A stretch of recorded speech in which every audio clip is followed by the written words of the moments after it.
नमस्कार बच्चों, स्वागत है आप सभी का आज की इस क्लास में। आज की क्लास में हम कक्षा 12वीं के अंतर्गत पढ़ने वाले हैं प्रश्न बैंक 2021-22 और हम सॉल्व करेंगे रसायन शास्त्र के कुछ इम्पॉर्टेंट टॉपिक्स जो कि बहुत आवश्यक हैं आप लोगों के लिए समझना। प्रश्न बैंक आपको अवेलेबल होगी और आपको उनके आंसर भी आप लोगों ने सॉल्व कर लिए होंगे, लेकिन जो भी आंसर है हम कोशिश करते हैं कि आपको समझाते हुए सॉल्व करवाएं ताकि आप उससे संबंधित और भी जो क्वेश्चन कंपटीशन में पूछे जाते हैं या फिर बोर्ड क्लास में पूछे जाते हैं तो आप सॉल्व कर सकें। तो आज की क्लास में मैंने लिया है चैप्टर 9 उपसहसंयोजी यौगिक, जो कि समझने वाला टॉपिक है। इससे क्योंकि ऑब्जेक्टिव क्वेश्चन पूछे जाने हैं, अगर हम देखें क्या क्वेश्चन इससे पूछे जाने हैं तो हम देखते हैं अध्याय 9। जो अध्याय 9 है उपसहसंयोजी यौगिक और उपसहसंयोजी यौगिक में 3 नंबर का क्वेश्चन है। 3 नंबर के क्वेश्चन में एक ऑब्जेक्टिव है और एक है आपका 2 नंबर का क्वेश्चन। तो ये जो क्वेश्चन है 1 नंबर का जो ऑब्जेक्टिव है उसकी तैयारी करने के लिए हमको चैप्टर समझना बहुत ज़रूरी है। तो क्योंकि क्लास में मैंने चैप्टर समझा दिया है, फिर भी हम आज की क्लास में केवल इसके जो ऑब्जेक्टिव क्वेश्चन है वो सॉल्व करेंगे, क्योंकि प्रश्न बैंक के अंतर्गत ये जो चैप्टर है काफ़ी लंबा है। तो आज हम इसके ऑब्जेक्टिव क्वेश्चन सॉल्व करते हैं और ऑब्जेक्टिव क्वेश्चन के बाद हम देखेंगे नेक्स्ट क्लास में इसके लघुत्तरी क्वेश्चंस। तो स्टार्ट करते हैं अध्याय 9। जो आपके पास प्रश्न बैंक अवेलेबल है आप उसे निकाल के रख लें। तो मैं स्टार्ट करती हूँ अध्याय 9।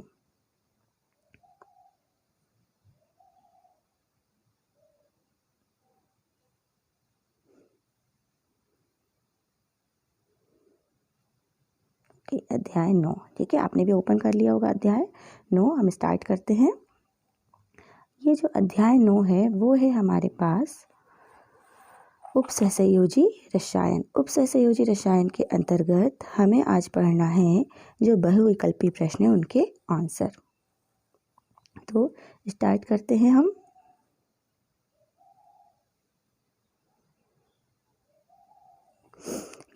सबसे फर्स्ट क्वेश्चन जो आपका बना है वो है निकिल कार्बोनिल। देखिए ये जो फॉर्मूला है वो क्या है, पहले तो हम ये चेक कर लें कि ये जो फॉर्मूला है वो है टेट्रा कार्बोनिल निकिल का। ये जो है ना उपसहसंयोजी यौगिक के बारे में थोड़ा सा मैं आपको बता दूं। ये जो उपसहसंयोजी यौगिक होते हैं वो एक प्रकार से विशिष्ट यौगिक या जटिल यौगिक माने जाते हैं। यहाँ पर 2 चीज़ें होती हैं। अगर मैं एक छोटा सा एग्जांपल से आपको पहले इसको समझाना चाहूँगी। मैंने लिखा K3FeCN होल 6। देखिए स्क्रीन में पेन बहुत अच्छा नहीं चलता, इसलिए आप थोड़ा समझने की कोशिश करेंगे, ठीक है। ये एक यौगिक है जिसको हम बोल रहे हैं उपसहसंयोजी यौगिक, है ना।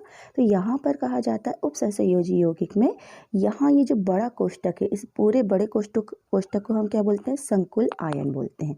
उपसहसंयोजी क्षेत्र भी बोला जाता है। और यहाँ पर 2 चीज़ें होती हैं, एक होता है लिगेंड और दूसरा आपके पास होता है केंद्रीय धातु आयन। केंद्रीय धातु आयन, ठीक है। तो लिगेंड क्या होता है, ये जो छोटे से कोष्टक में हमने लिखा है ना ये होता है लिगेंड। और इस कोष्टक के पहले मतलब कि ये जो वाला भाग होता है जिसकी हम शुरुआत जिस धातु से करते हैं उसे हम कहते हैं केंद्रीय धातु आयन। तो यहाँ पर केंद्रीय धातु आयन और लिगेंड इन दोनों के बीच में पाया जाता है उपसहसंयोजी बंध, और ये ऐसे यौगिक कहलाते हैं उपसहसंयोजी यौगिक। तो हमें इनका अध्ययन करना है और इनके ऑब्जेक्टिव क्वेश्चन सॉल्व करना है। तो 2 चीज़ें आपको क्लियर हो गई ना, कि हम धातु की बात करेंगे केंद्रीय धातु आयन की और दूसरा हम बात करेंगे लिगेंड की, ठीक है। फिर इसमें से जो क्वेश्चन जैसे जैसे आएंगे और भी चीज़ें मैं आपको बताते जाऊंगी, ठीक है। तो यहाँ पर क्वेश्चन पूछा गया है कि NiCO4 इसका नाम है टेट्रा कार्बोनिल निकिल, है ना। CO को हम यहाँ कार्बोनिल बोलते हैं जो कि लिगेंड है, और Ni क्या है, केंद्रीय धातु आयन। तो टेट्रा कार्बोनिल निकिल में ये जो प्रिंटिंग मिस्टेक है यहाँ पर आपका होगा निकिल Ni, है ना। आप अपने जो प्रश्न बैंक है इसमें लिख लेंगे ये क्या होगा, Ni। तो टेट्रा कार्बोनिल निकिल में निकिल की ऑक्सीकरण संख्या या ऑक्सीकरण अवस्था क्या है। तो यहाँ पर हमको ध्यान देने वाली बात ये है कि ये जो कार्बोनिल है वो कैसा लिगेंड है, उदासीन लिगेंड है। कार्बोनिल है वो कैसा लिगेंड है, उदासीन लिगेंड है। और उदासीन लिगेंड की जो ऑक्सीकरण संख्या होती है वो होती है 0। तो इस कारण ये जो पूरा संकुल है इसकी ऑक्सीकरण संख्या कितनी हो जाएगी, ऑक्सीकरण संख्या जो धातु आयन है उसकी हो जाएगी 0, है ना। तो यहाँ पर जो निकिल है उसकी ऑक्सीकरण संख्या हो जाती है 0। तो आप आंसर नोट कर लेंगे, इसका जो आंसर है वो हो जाएगा ए।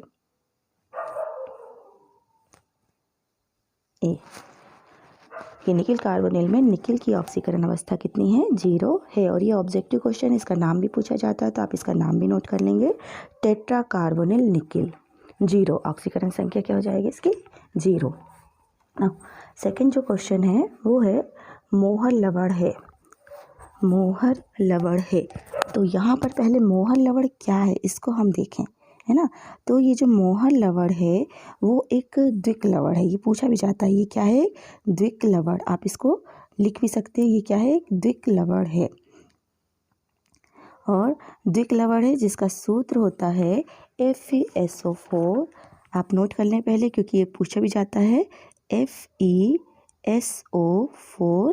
फिर आप लिखेंगे NH4 होल ट्वाइस SO4 और उसमें 6H2O जुड़े होते हैं क्रिस्टल के रूप में, ठीक है।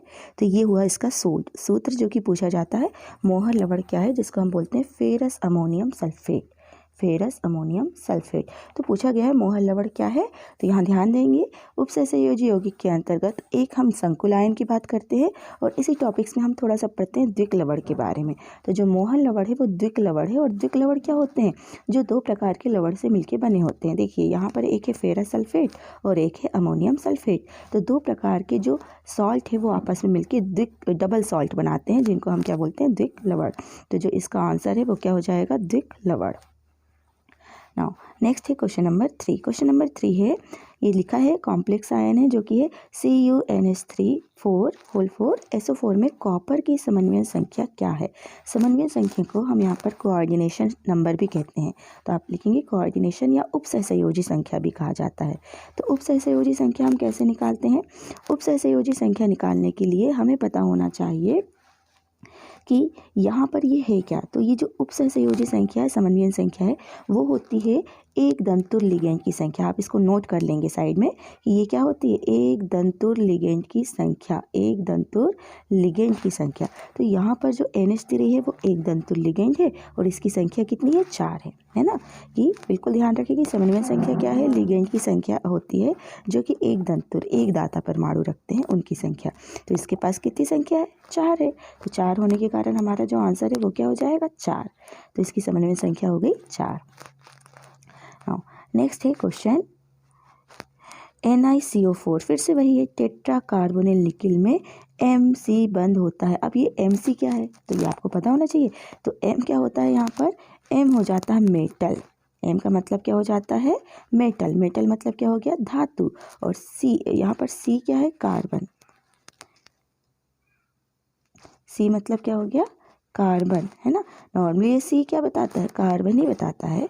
तो MC बंद होता है, क्या होता है, धातु और कार्बन के बीच में, मतलब निकिल जो कि धातु है और C मतलब कार्बोनिल। धातु और कार्बोनिल के बीच में कौन सा बंध है, तो देखिए हमारा जो टॉपिक है वो है उपसहसंयोजी यौगिक। और उपसहसंयोजी यौगिकों में उपसहसंयोजी बंध पाया जाता है। तो यहाँ पर ये पाई बंध नहीं हो सकता, सिग्मा बंध नहीं हो सकता, पाई और सिग्मा दोनों बंध नहीं हो सकते।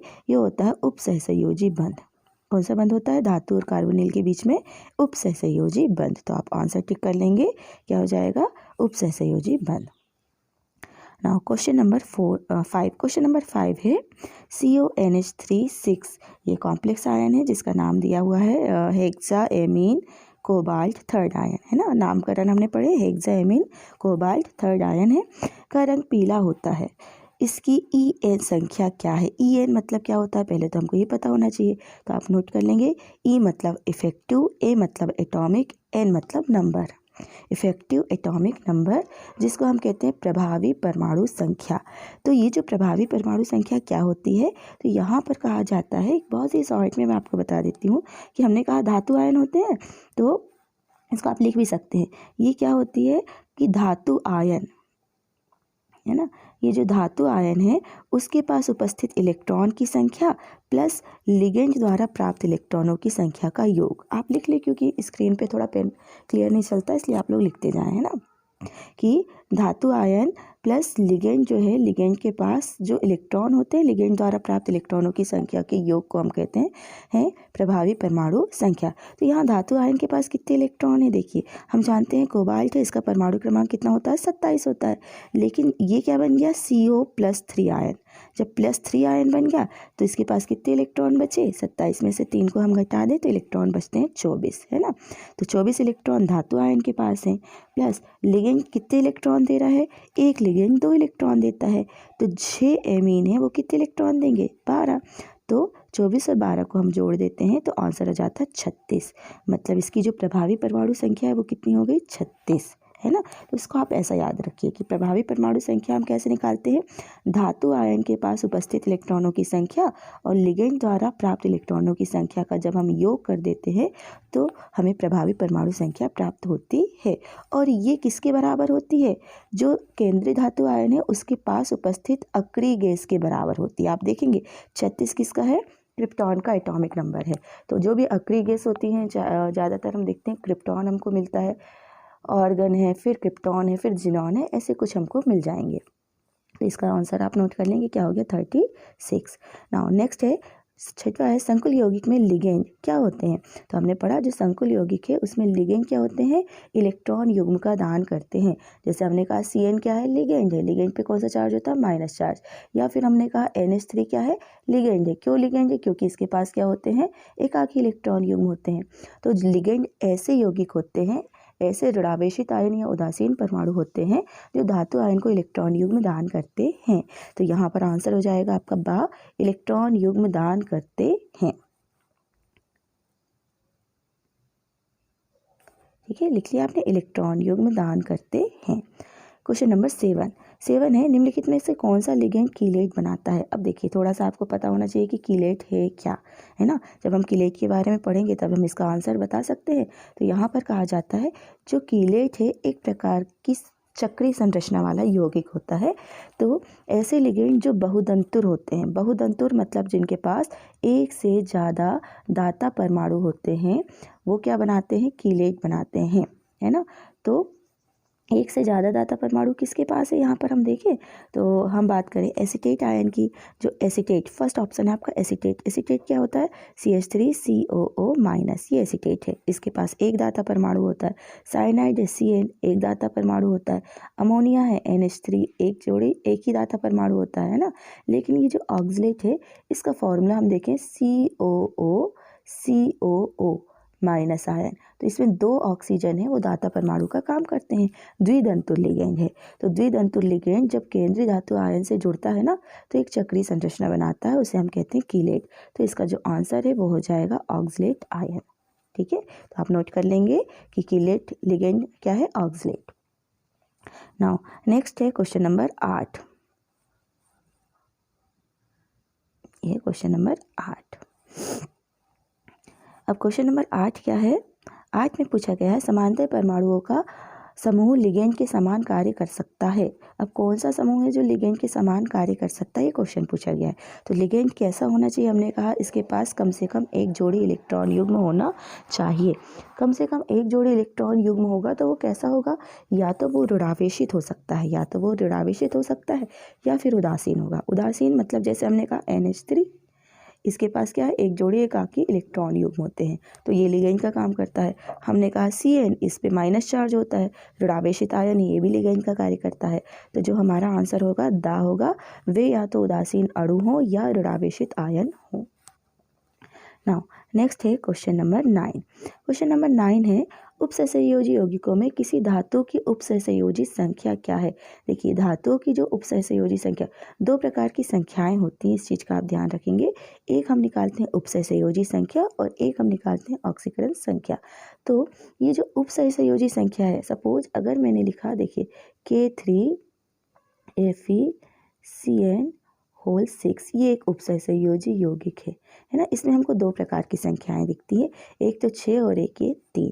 तो यहाँ पर कहा जाता है जो उपसहसंयोजी संख्या होती है वो हमको क्या बताती है, द्वितीयक संयोजकता बताती है।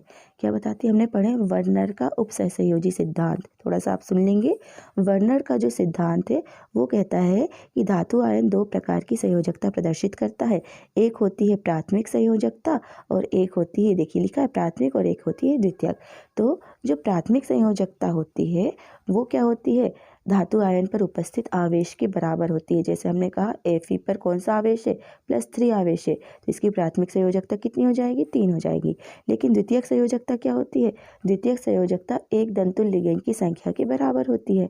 जैसे कि इसके पास एक दंतुल लिगेंड कितने हैं, 6 हैं, तो इसकी द्वितीयक संयोजकता कितनी हो जाएगी, 6 हो जाएगी। कितनी हो जाएगी, 6।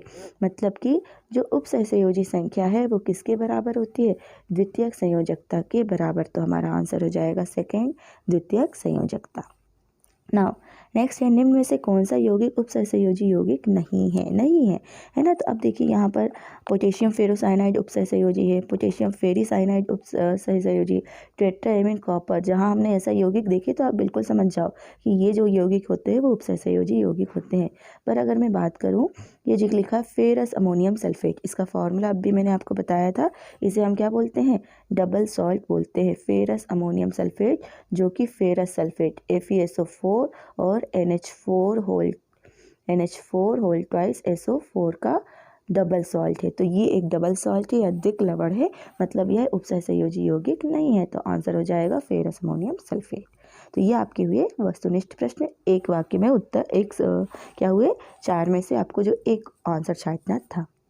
अब हमारे पास नेक्स्ट है, रिक्त स्थानों की पूर्ति कीजिए। तो रिक्त स्थानों की पूर्ति कीजिए में हमारा जो पहला क्वेश्चन है वो है, वे यौगिक जिनमें खालिस्तान कार्बनिक समूह के कार्बन से जुड़ा रहता है कार्बधात्विक यौगिक कहलाता है।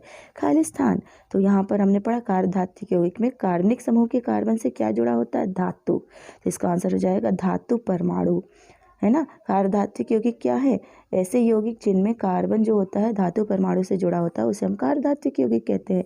तो खालिस्तान में आपका आ जाएगा धातु परमाणु। दूसरा क्वेश्चन है, सभी हरे पौधों में पाया जाने वाला संकुल यौगिक है। सभी हरे पौधों में जो संकुल यौगिक पाया जाता है, पौधों का हरा रंग किसके कारण होता है, हम पढ़ते हैं क्लोरोफिल के कारण, क्लोरोफिल के कारण। तो क्लोरोफिल के कारण होता है, तो इसका आंसर हो जाएगा क्लोरोफिल सभी हरे पौधों में पाया जाने वाला संकुल यौगिक है, और ये जो क्लोरोफिल होता है एक संकुल यौगिक है। नाउ नेक्स्ट है, विटामिन B12 का संकुल यौगिक है। विटामिन B12 का खालिस्तान का संकुल यौगिक है। खालिस्तान का मतलब यहाँ पर धातु का नाम पूछ रहा है, तो यहाँ जो धातु है वो हो जाएगी कोबाल्ट। जो विटामिन B12 है वो कोबाल्ट का कॉम्प्लेक्स होता है ना, तो आंसर में जाएगा कोबाल्ट धातु का संकुल यौगिक है। 4 है, EDTA खालिस्तान लिगेंड है। EDTA का पूरा नाम आप नोट कर लें, इथिलीन डायमीन टेट्रा एसीटेट। पहले तो नाम भी पूछा जाता है, इथिलीन डायमीन टेट्रा एसीटेट। यह एक बहुदंतुल लिगेंड है, और बहुदंतुल में ये होता है षटदंतुल लिगेंड। आप लिख लेंगे कैसा लिगेंड है, षटदंतुल लिगेंड, षटदंतुल लिगेंड लिख लिया आपने, षटदंतुल लिगेंड। नाउ नेक्स्ट है 5वां, इलेक्ट्रॉन युग्म दाता कहलाता है। इलेक्ट्रॉन युग्म दाता कहलाता है। तो यहाँ पर हमने पढ़ा कि जो संकुल यौगिक में इलेक्ट्रॉन युग्म दान करता है उसे हम क्या कहते हैं, लिगेंड कहते हैं। इलेक्ट्रॉन युग्म दाता को हम क्या कहते हैं, लिगेंड। तो यहाँ जाएगा लिगेंड। 6वां है, लिगेंड तथा धातु आयन के मध्य कौन सा बंध होता है, ये भी मैंने अभी पढ़ाया, ये उपसहसंयोजी बंध होता है, उपसहसंयोजी बंध होता है। नोट कर लेंगे आप पूरा कि लिगेंड तथा धातु आयन के मध्य उपसहसंयोजी बंध होता है। नाउ नेक्स्ट है 7वां है, प्रस्फुटन रोधी कार्बधात्विक यौगिक है। देखिए प्रस्फुटन रोधी कार्बधात्विक यौगिक से बहुत क्वेश्चन है। एक तो इसको आप लिख लो, ये होता है TEL। तो ये पूछा भी जाता है TEL क्या है, तो आप ये लिख ले, टेट्रा एथिल लेड को हम TEL कहते हैं, जिसका फॉर्मूला है PB। ये हो गया लेड, और टेट्रा एथिल मतलब इसमें क्या होगा, C2H5। इसके कितने मॉलिक्यूल होंगे, 4।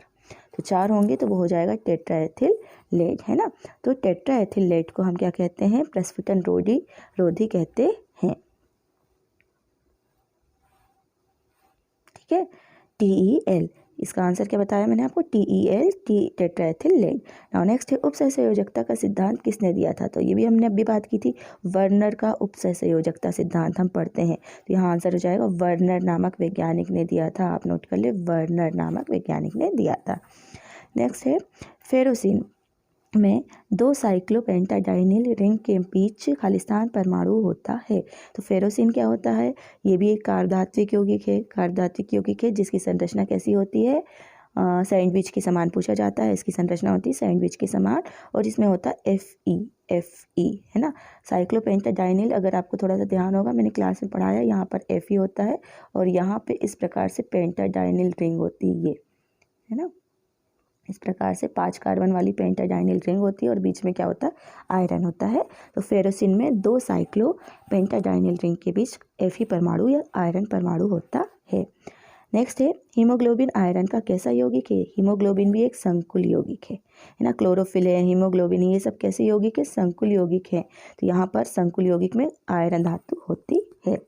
तो ये आपके हुए खालिस्तान के जो आंसर हैं, समझ के आप सॉल्व करेंगे तो आपको हमेशा याद रहेगा, इसलिए मैं आपको सोचती हूँ डायरेक्ट आंसर ना बता के उसे समझाऊँ। चलिए नेक्स्ट है क्वेश्चन नंबर 3 है जोड़ी मिलाइए। जोड़ी मिलाइए में हमारे पास है, देखिए जोड़ी मिले, सबसे पहले EDTA है। तो EDTA के बारे में हमने पढ़ा, ये कैसा लिगेंड होता है, बहुतंतुर लिगेंड होता है। तो देखिए ऐसा हो जाएगा इसका आंसर। क्लोरोफिल, क्लोरोफिल जो है इसमें मैग्नीशियम धातु होती है, तो ये हो जाएगा क्लोरोफिल। नाइट्रेटो, जो नाइट्रेटो है, नाइट्रेटो किस प्रकार का लिगेंड होता है, तो ये नाइट्रेटो, ओ लगा है, ओ है मतलब ये ऋणावेशित लिगेंड होता है। देखिए ये हो जाएगा ऋणावेशित लिगेंड। अब हमारे पास है डाइफेनिल फास्फिन और एक्वा। तो एक्वा के बारे में हम जानते हैं, H2O जो है वो कैसा है, उदासीन लिगेंड होता है और उदासीन के साथ साथ ये एक दंतुर लिगेंड होता है। तो इसके दोनों हो सकते हैं, उदासीन भी हो सकता है, एक दंतुर भी हो सकता है। लेकिन हमारे पास है डाइफेनिल फास्फिन। अब ये जो डाइफेनिल फास्फिन है ये कैसा होता है, ये भी कैसा होता है, उदासीन लिगेंड होता है ना। तो इसको हम देखें, डाइफेनिल फास्फिन है उसका जो आंसर हो जाएगा वो हो जाएगा उदासीन लिगेंड और एक्वा जो हो जाएगा एक दंतुर लिगेंड, एक्वा हो जाएगा एक दंतुर लिगेंड, है ना। तो ये इसका आंसर आप नोट कर लें, ठीक है। हाँ, अब है एक शब्द या वाक्य में उत्तर लिखिए। एक शब्द या वाक्य में उत्तर में हमारे पास जो पहला क्वेश्चन है वो है केंद्रीय धातु आयन से जुड़े एक दंतुर लिगेंड की संख्या क्या कहलाती है। केंद्रीय धातु आयन से जुड़े एक दंतुर लिगेंड की संख्या को हम उपसहसंयोजी संख्या कहते हैं। आप लिख लेंगे इसे हम कौन सी संख्या कहते हैं, उपसहसंयोजी संख्या।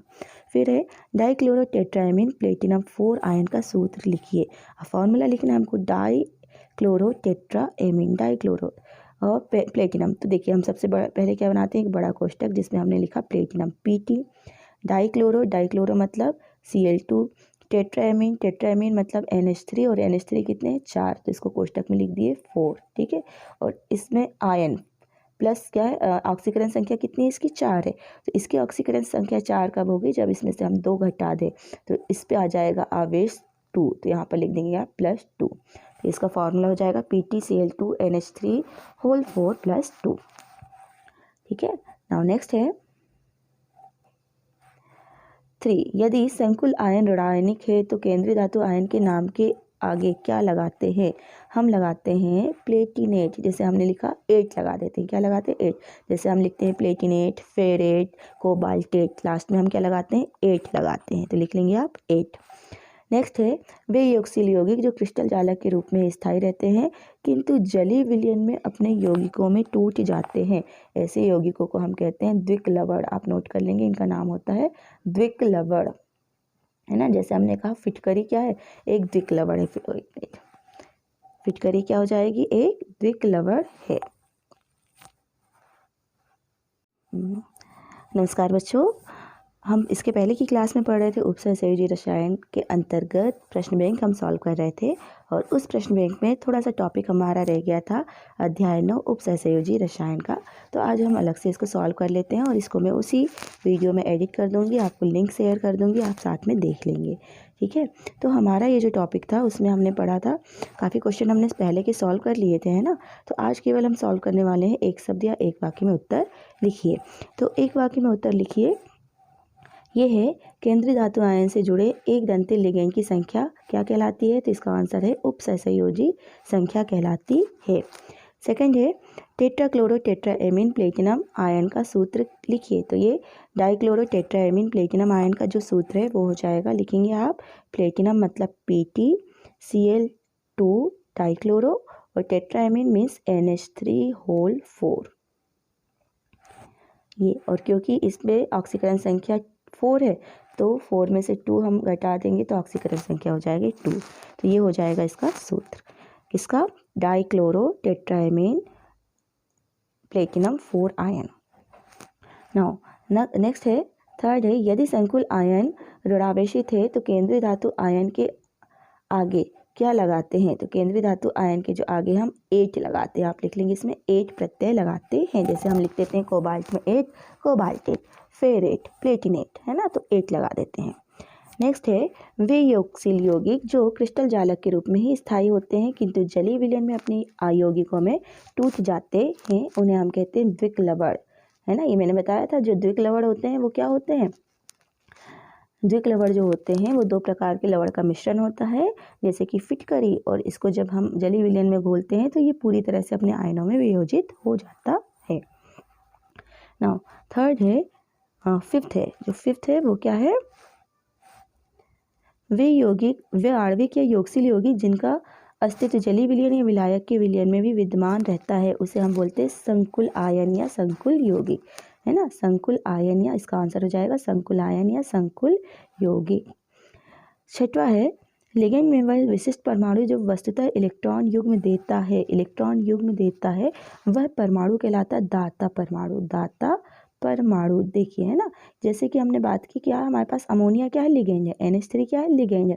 लेकिन इसमें पूरा NH3 जो है दाता परमाणु नहीं है। दाता परमाणु तो एक ही होगा। तो जो नाइट्रोजन है उसके पास एकाकी इलेक्ट्रॉन युग्म होते हैं और वो एकाकी इलेक्ट्रॉन युग्म का दान करता है। तो जो नाइट्रोजन है वो क्या होगा यहाँ? दाता परमाणु। तो क्वेश्चन हमारा यही था कि वह विशिष्ट परमाणु जो इलेक्ट्रॉन युग्म दान करता है उसे हम क्या कहते हैं? दाता परमाणु। Now question number 7। Question number 7 है लिगेंड में वह 7 है